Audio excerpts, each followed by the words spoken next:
Guys, welcome back to the channel. My name is Chuck. Today we are driving my 1995 BMW M3 track project. That's a mouthful, but if the astute viewers will notice that I'm sitting in the Corbeau Forza Sport, which is the race seat that I put in here to get a little bit more headroom. In the last video, watch it here if you're here, wherever, if you haven't seen it. We started the install. We had a few little things that button up. This video, I'll show you how they button up, and then we'll come back and we'll talk about how it feels to drive and whether you should get one, and kind of do like a little review of the seat. Modifying the restraint system in your vehicle is definitely not something that should be taken lightly. You should do some Googling and some online research to figure out whether the risks versus the rewards are something that you are willing to accept. You notice in the video, there's a lot of manipulation of these brackets, just a lot of testing. I didn't do a whole lot of actual modification or anything. I did use a hammer to slightly massage the transmission tunnel to help the bracket sit as flush as possible. I did this over a couple days on a weekend to ensure that I didn't get tired and just kind of like throw things together. Like I said, this is a safety aspect of the vehicle, not something you want to just do without any consideration. The seat belt mount, or the seat belt buckle, is mounted to the side plates, or the side mount bracket, with a few high quality bolts.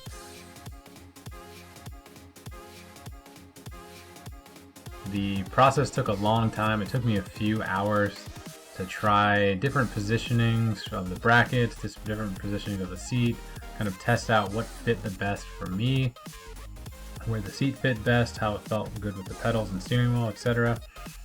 This process, you should definitely plan and provide yourself adequate time to get the seat set up properly so you're happy with where it eventually sits.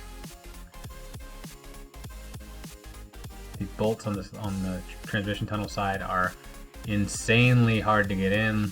The ratchet does not give you a whole lot of room to get any sort of range of or turn radius, so it's literally the worst hour or so of your life trying to get those in.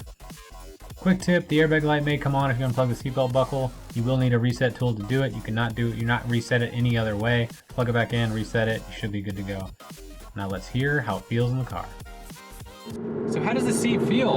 I'm actually amazed. I expected that it wouldn't feel that much different. I mean, it's a totally different seat, I get that, but the general driving experience, I didn't expect to change much. The Vaders are sort of sport seats that come in the car anyway. They have decent bolsters. Yes, I'm sitting a bit lower in the car, but I didn't expect the driving experience to really change. And what surprised me is it really has. It's kind of odd. These seats don't have very much padding. They don't have any like springs in the bottom, so they're very stiff. And this car is very stiff anyway. It has a lot of suspension modifications and everything else. But something that I didn't expect is the car, like I can feel every nook and cranny in the road through the seat. I don't know, I guess these other seats were padded enough that it kind of like dampened some of that. And again, that sounds kind of weird. If I was going to drive this every day, maybe that's not quite as cool, but on the track, I think it I don't know, it's weird. It like makes me feel like I'm connected to the car a little bit better. Some of the smaller seats, this isn't a super small seat, but some of the seats are built small to fit between, the center console and the door and not have too much of a problem.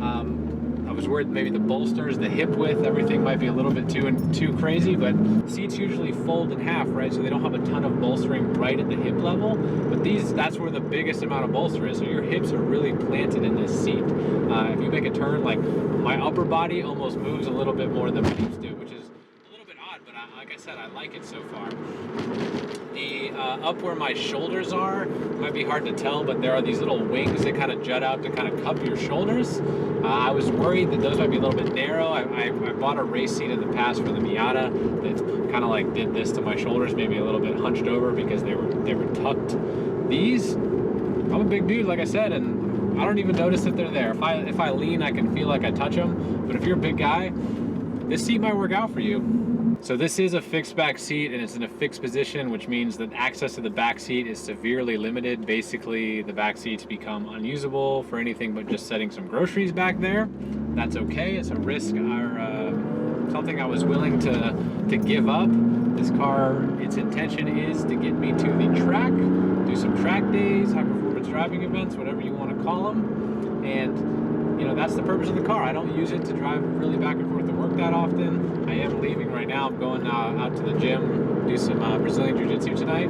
But besides that, it's just a fun car, and I don't need the back seats crazy. Eventually in the future, I'll probably do like a half cage or a cage just to a little bit more protection, get some support in here to do some harnesses. But for now, the seatbelt's in a good position. There's no seatbelt light on.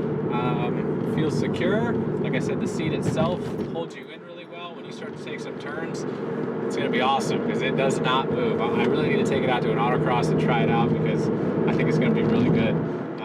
A lot of times you go to autocross and you kind of get tossed around and stuff, but I think this one's going to be fun. The seat is very flat on the back, so if you have any sort of like lumbar needs, you might need to get some sort of extra pillow or adjustment to stick right, in the small of your back.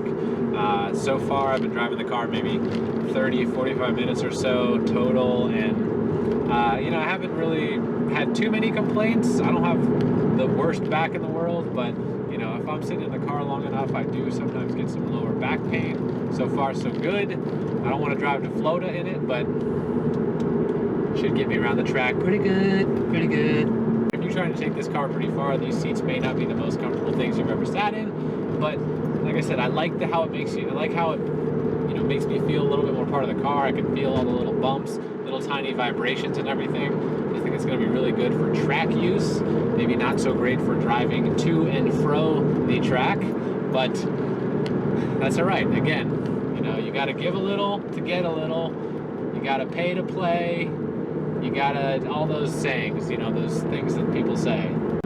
I do need to get one more seat. Install will be roughly the same, so I don't know if I'll do a video on it, but I will post an update and show you guys how they look. I hope you guys stick around. Thanks for watching, and I'll see you next time. Bye-bye.